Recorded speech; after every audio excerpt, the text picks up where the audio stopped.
Eurasian political, economic, and military organization, which began taking shape in the mid-1990s. Saurabh Gupta is a senior Asia-Pacific International Relations Policy Specialist for the Institute for China-America Studies. He joins me in the studio. So, Saurabh, what will you be looking for once the summit officially gets underway? I'm generally looking for the rapport between the leaders out there. Obviously, the leaders who have been coming to the SCO summit for all these many years, particularly President Putin and President Xi, they built up a great rapport, but there are going to be two new members joining and two new members who have their own controversies. India and Pakistan. Absolutely, who have their own controversies amongst themselves, disputes, and who have uncertain, India particularly has somewhat uncertain relations with China over the past few years. And so I'll be watching what the rapport is with these new entrants and how do these new entrants comport with the larger group out there. So how much focus will be on security issues here?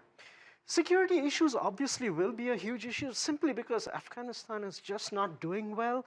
And one of the main goals is to have all the players who have some interest in the Afghan issue at the table out there.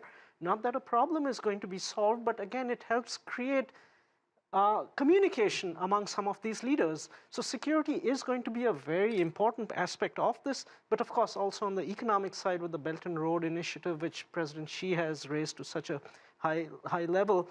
Obviously, Central Asia is a great testing ground for that. Also, perhaps Afghanistan. What about Iran? Where does membership stand as far as Iran joining the organization? Iran's entry in the organization down the line would be a great thing. It's right. Why? It would be a great thing because Iran has been an outcast in the international system and wants to come back from the cold and be part of the system. I think they have done fair. The clerical regime has done a fair amount of reform, and particularly after the nuclear deal, I think the time has come to embrace them rather than keep them out of the tent. If we can get more responsible behavior from Iran, that would be great.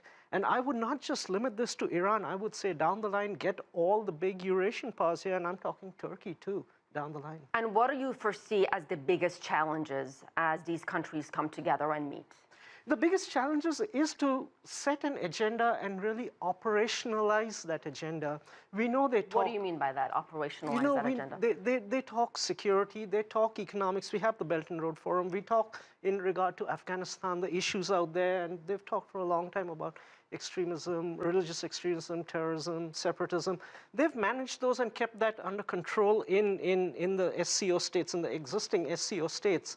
But how can these countries come together and do something useful in Afghanistan, especially if there is a US drawdown and the US seems to have lost momentum out there?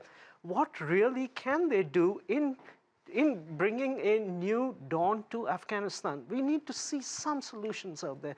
Even on Belt and Road, we need to see that cooperation actualized. So in that sense, it's great that these people are all at the table. Let's see how we can move forward. Do you think these kinds of gatherings actually come up with concrete solutions? Or is it really part of starting the conversation or continuing the conversation? It can create concrete solutions down the line, but even before we get to those concrete solutions, it's very important that these leaders meet. For example, I can say, India and Pakistan, they have this body called SARC, South Asia Association for Regional Cooperation. Meetings are kind of fitful, don't happen always.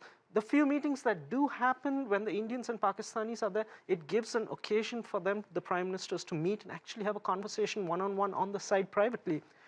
And for India and Pakistan, that is tremendous. That's tremendous. And even for India and China, they've had their tensions, but now they're in so many bodies, the G20, the BRICS, the SCO. These have really allowed them to put a floor under disagreements because at the highest levels, the two leaders have good rapport. And that's very, very important. Saurabh Gupta, always a pleasure. Thank you so much. Thank you.